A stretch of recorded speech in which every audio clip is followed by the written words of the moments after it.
Livro de Gênesis, capítulo 37, versículo 31, diz a palavra de Deus. Então tomaram a túnica de José e mataram um cabrito e tingiram a túnica no sangue. E enviaram a túnica de várias cores e fizeram levá-la a seu pai e disseram: temos achado esta túnica, conhece agora se esta será ou não a túnica de teu filho. Até aqui, os amados podem sentar em nome de Jesus. Quando nós lemos a Bíblia, nós encontramos inúmeras histórias extremamente marcantes, inúmeras histórias extremamente significativas para nós. Vários exemplos de fé, vários exemplos de esperança. Nós encontramos histórias que nos inspiram, nós encontramos histórias que nos marcam, nós encontramos histórias que expressam verdades que vêm de fato do trono e da presença de Deus. E quando lemos a história de José, encontramos na história de José uma das histórias mais emblemáticas da Bíblia Sagrada. José, ele era o penúltimo filho de Jacó, o patriarca Jacó.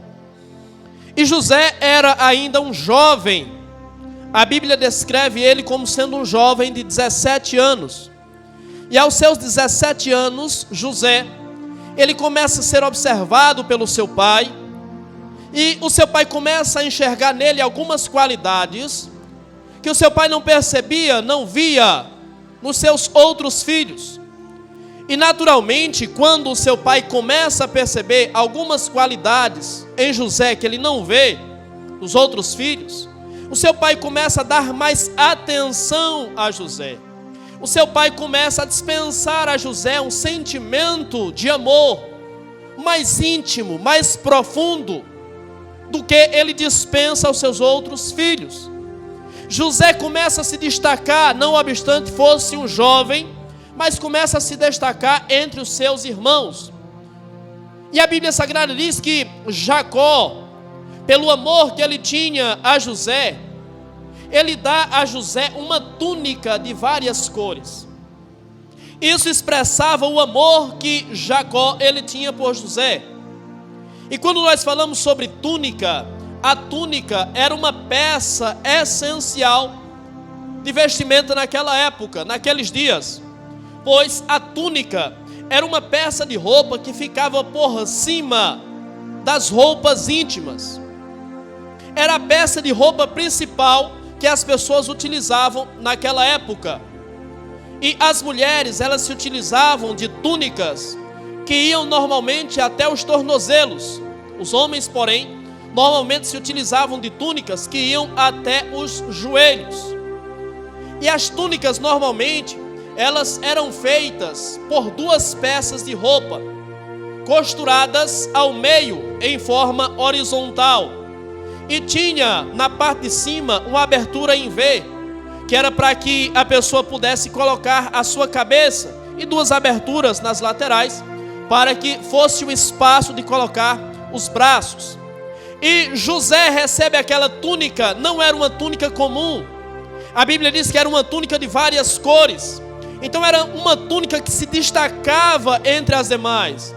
E os seus irmãos olham para a túnica de José e enchem-se de raiva, e enchem-se de ódio, e enchem-se de inveja por causa do presente que José, de fato, recebeu do seu pai.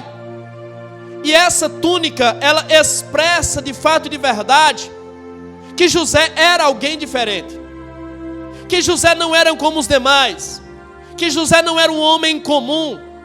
Não obstante, repito, ser um jovem, ele era um jovem que se destacava entre os seus irmãos.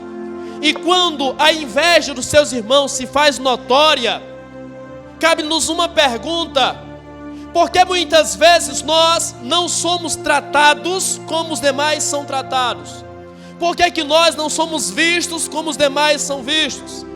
Por que nós não somos agraciados ou presenteados como os demais são? E por que muitas vezes, diante dessa realidade, nasce dentro do nosso coração um sentimento de raiva, um sentimento de ódio, um sentimento de inveja, um sentimento de rancor? Lembro-me das palavras de Deus a Caim, quando olha para o seu irmão Abel e vê que seu irmão Abel foi aceito por Deus, bem como a sua oferta, e enche-se de raiva. E a Bíblia Sagrada diz que Deus conversa com Caim e diz: Caim, por que estás assim? Caim, por que decaiu-se o seu semblante? Por que está iracundo? Porventura, se procederes bem, também não serás aceito. Se fizeres o que é correto, você também não será aceito. Então toma cuidado, porque o pecado jaz à porta e compete a você dominá-lo.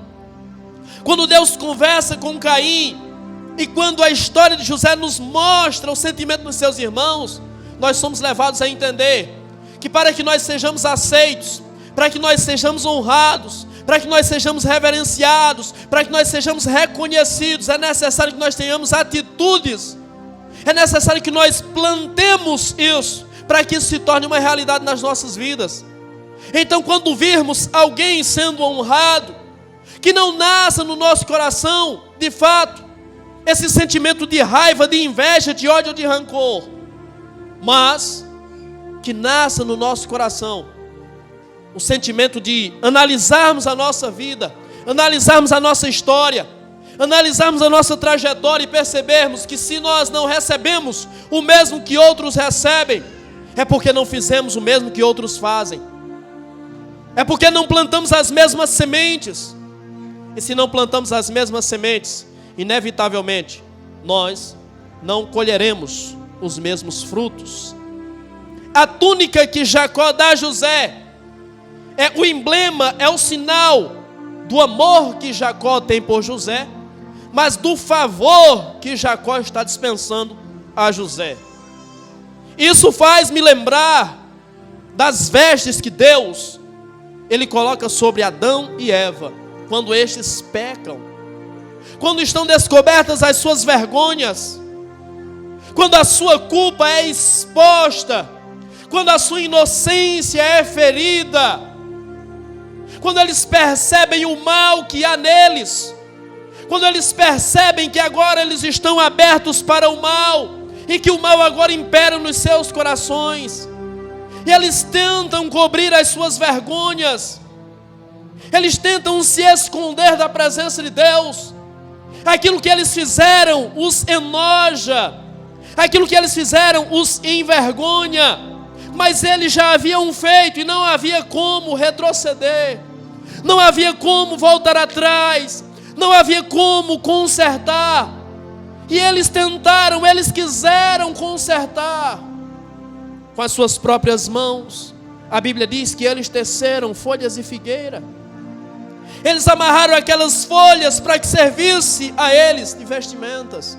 Mas Deus olha para eles, Deus busca eles, Deus vai atrás deles, Deus chama por eles.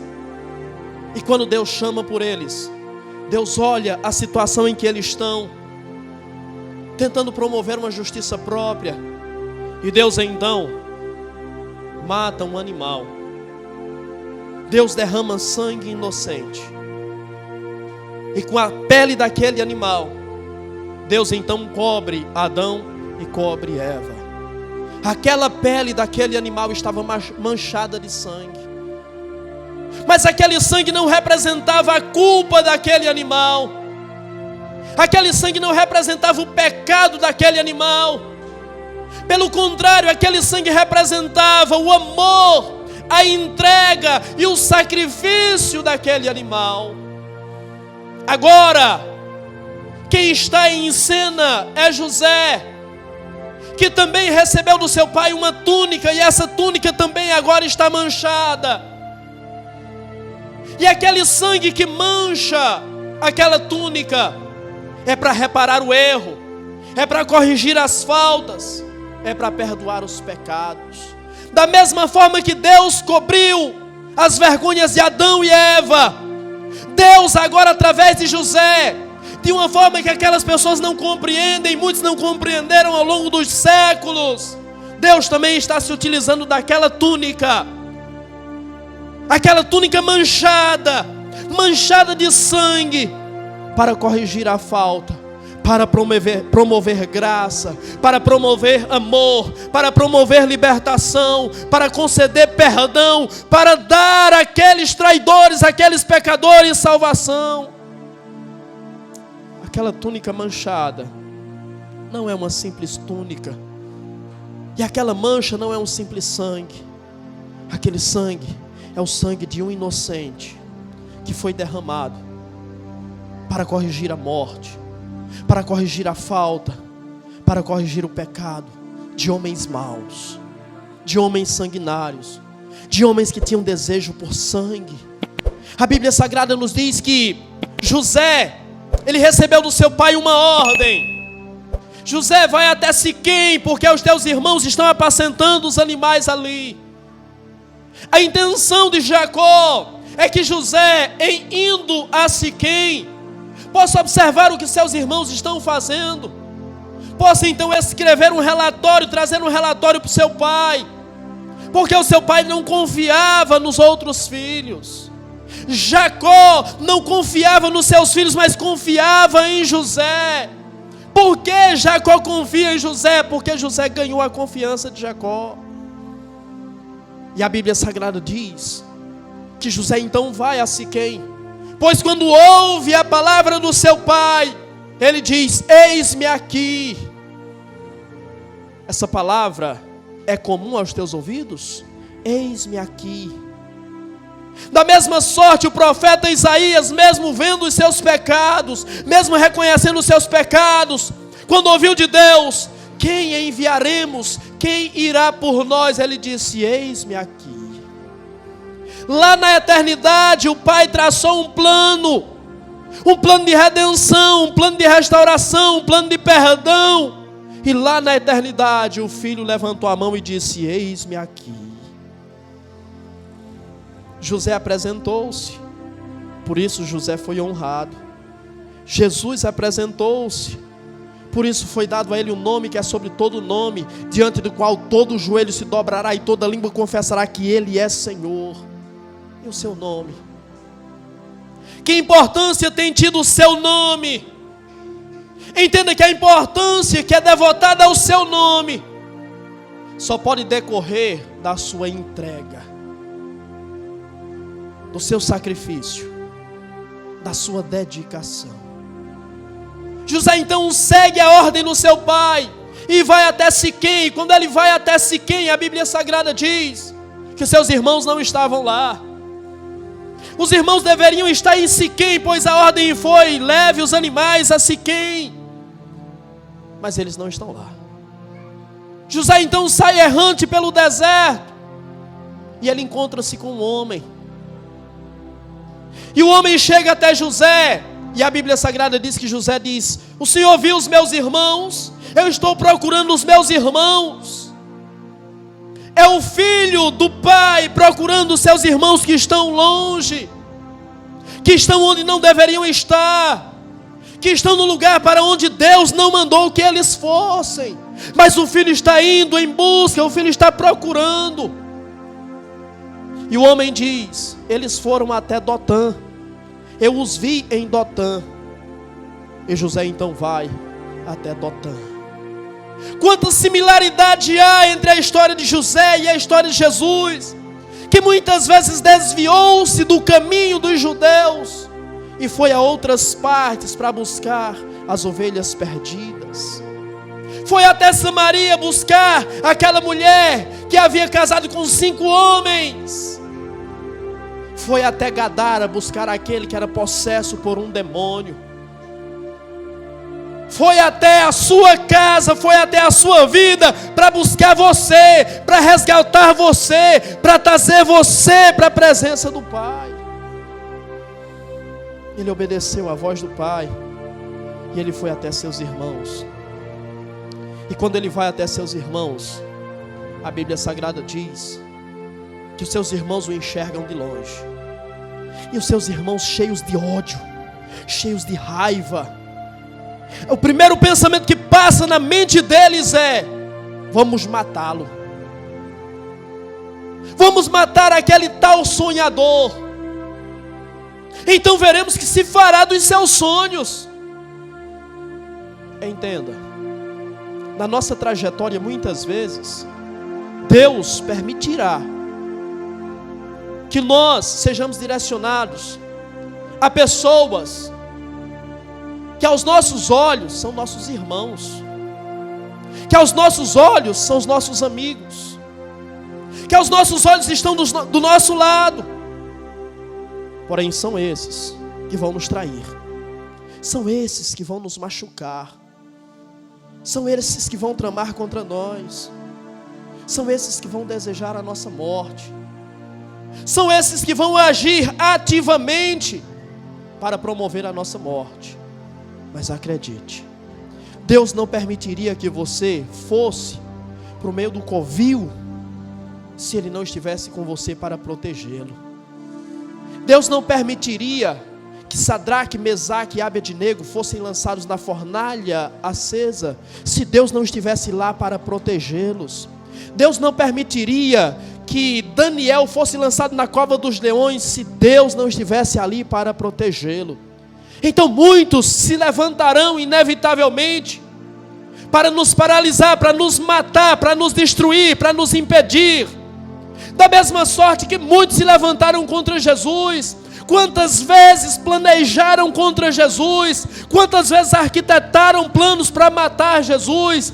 Quantas vezes quiseram prender Jesus? Mandaram soldados até Jesus para prendê-lo. Quantas vezes quiseram parar Jesus? Mas o Pai estava com ele, mas o Pai estava do seu lado, e a sua missão tinha que se cumprir, o seu propósito tinha que se cumprir. Então entenda, por mais que caminhemos por caminhos tortuosos, pedregosos, Deus está no controle. O plano é dele, o projeto é dele. E se o plano é dele, o projeto é dele, o propósito é dele, é ele quem está cuidando de tudo, é ele quem está cuidando dos detalhes para que tudo saia conforme a sua vontade. Aqueles homens olham para José e dizem: vamos matá-lo. Rúben, que é o seu irmão mais velho, diz: não matemos, não derramemos o sangue do nosso irmão. Eis aqui uma cisterna, vamos lançá-lo nessa cisterna.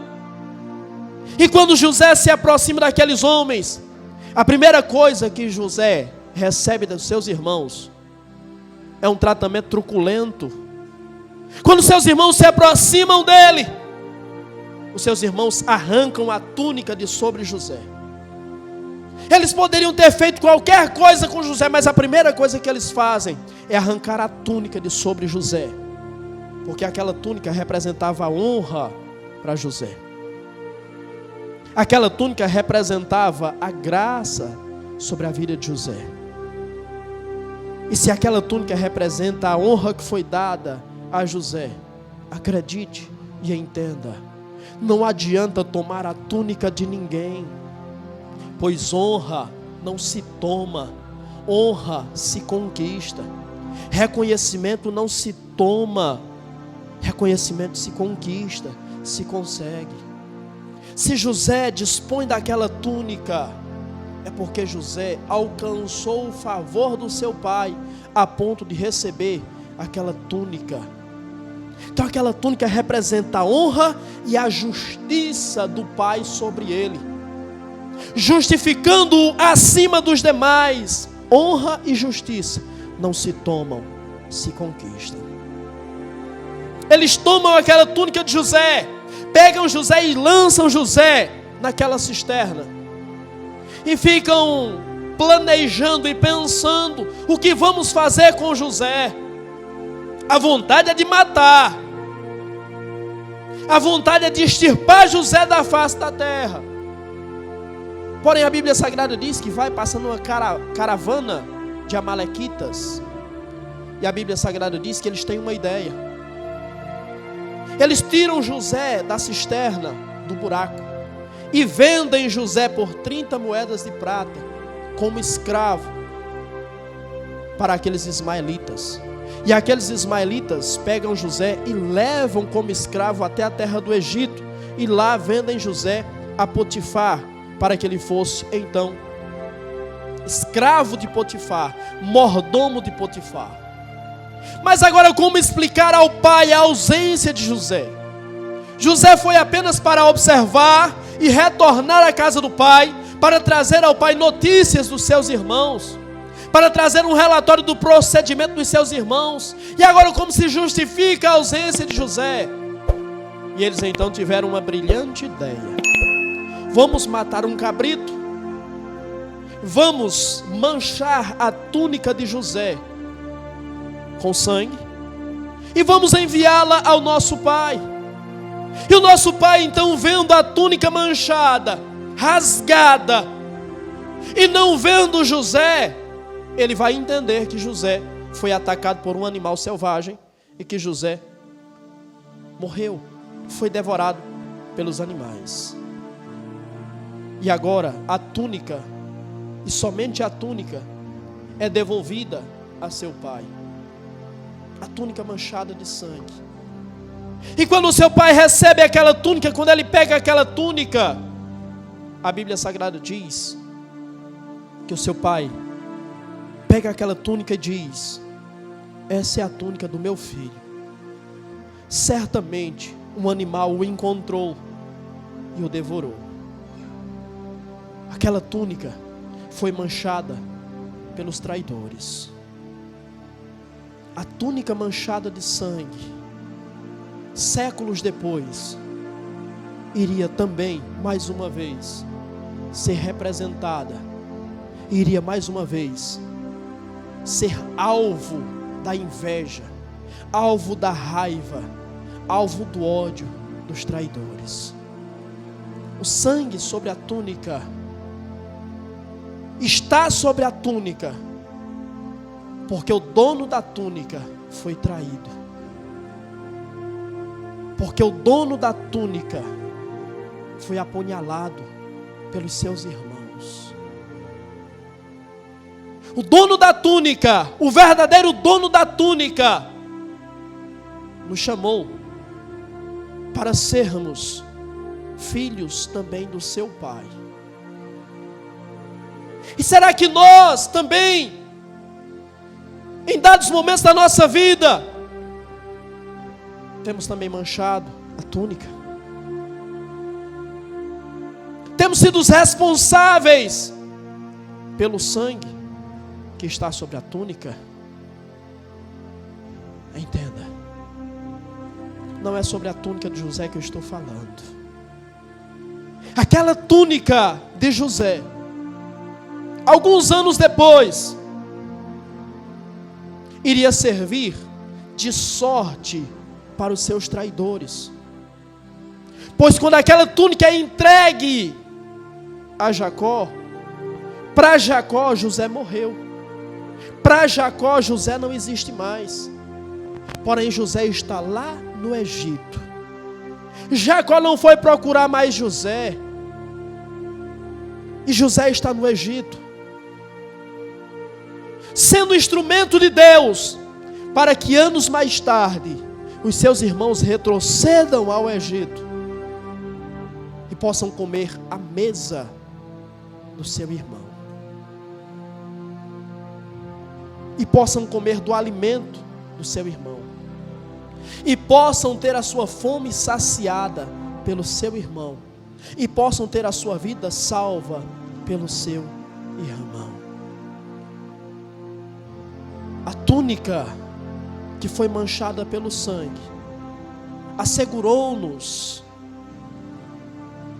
a certeza de que um dia nós também estaremos sentados à mesa com o nosso irmão mais velho, com o monogenés, com o único gerado de Deus.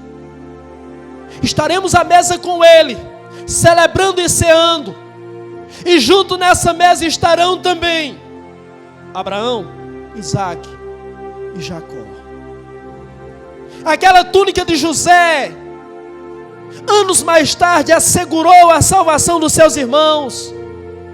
E séculos depois, segundo diz João, capítulo de número 19, versículo 23, a túnica de Jesus foi arrancada de sobre o seu corpo. E sobre a túnica de Jesus lançaram sorte para saber quem ficaria com ela. A túnica manchada de sangue foi a sorte dos soldados romanos. Foi o motivo da sorte dos soldados romanos. A túnica de Jesus, da qual ele foi despido, para que fosse açoitado, esbofeteado e crucificado. Não foi a sorte apenas dos soldados romanos, foi a tua sorte, foi a minha sorte. Foi porque Jesus foi despido daquela túnica que hoje nós podemos encontrar graça. Hoje nós podemos encontrar perdão. Hoje nós podemos encontrar misericórdia, porque a túnica foi manchada do sangue.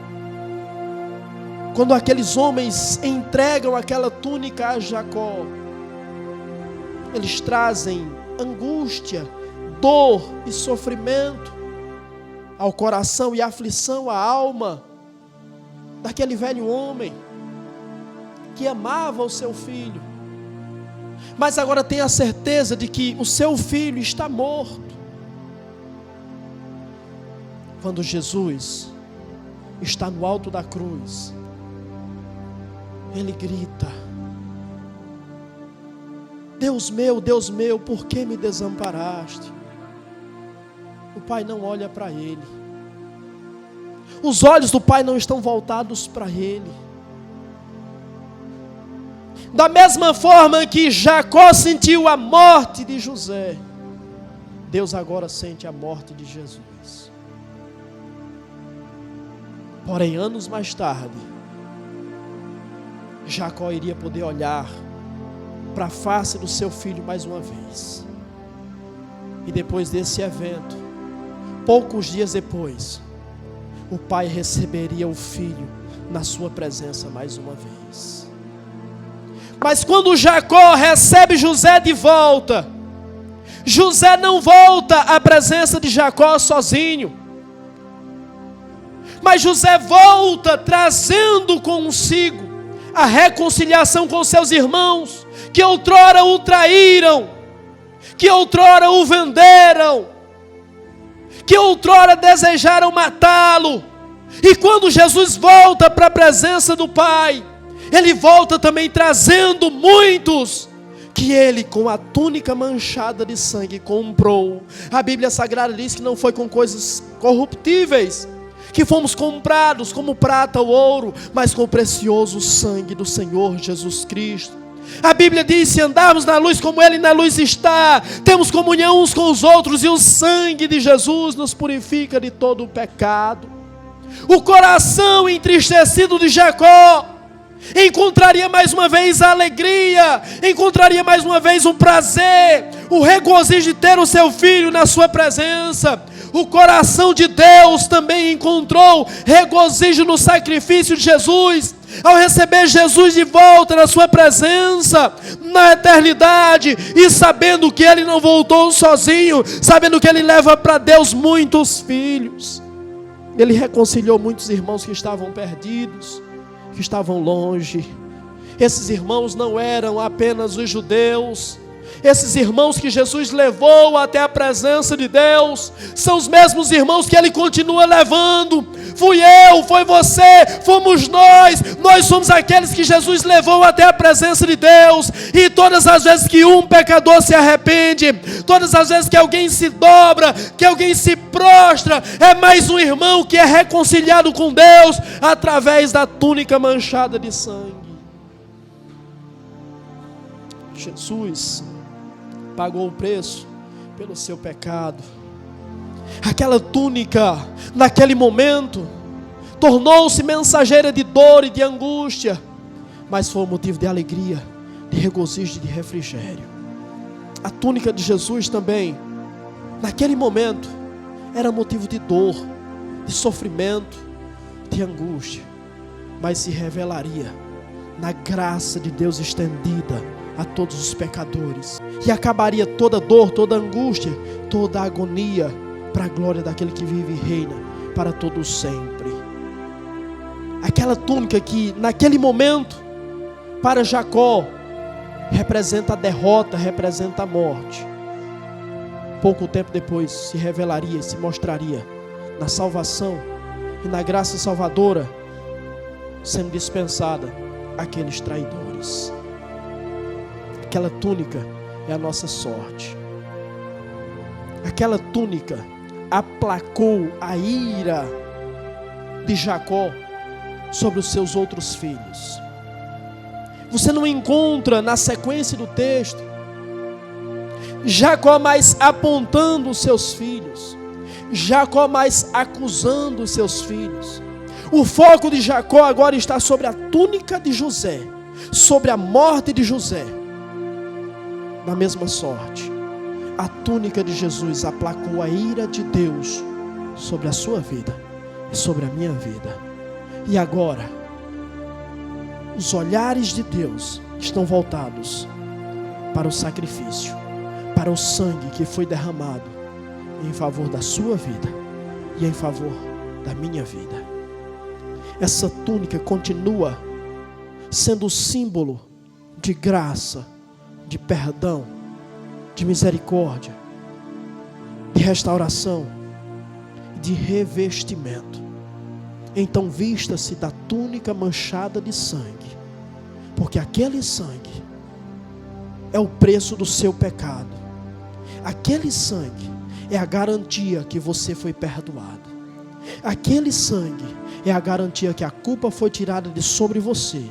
Aquele sangue é a certeza de que um inocente foi vendido, foi escravizado, foi preso, mas foi o único que foi levantado por Deus como Salvador do mundo. Que Ele não seja apenas o Salvador do mundo, mas que Ele seja o seu Salvador. Que Ele possa salvar você. E para que Ele salve você, para que esse precioso sangue alcance você, é necessário que você reconheça. É necessário que você se prostre. Da mesma forma que os irmãos de José se prostraram diante dele, quando reconheceram quem ele era. Prostre-se diante dele, e essa graça salvadora dominará a sua vida, e você encontrará o perdão que a tua alma necessita. Você encontrará o amor que a tua alma tem almejado por tanto tempo, o refrigério que a tua alma ressequida tem desejado por tanto tempo. É na túnica manchada de sangue que ela vai encontrar. Foi essa palavra que Deus mandou para você nessa noite.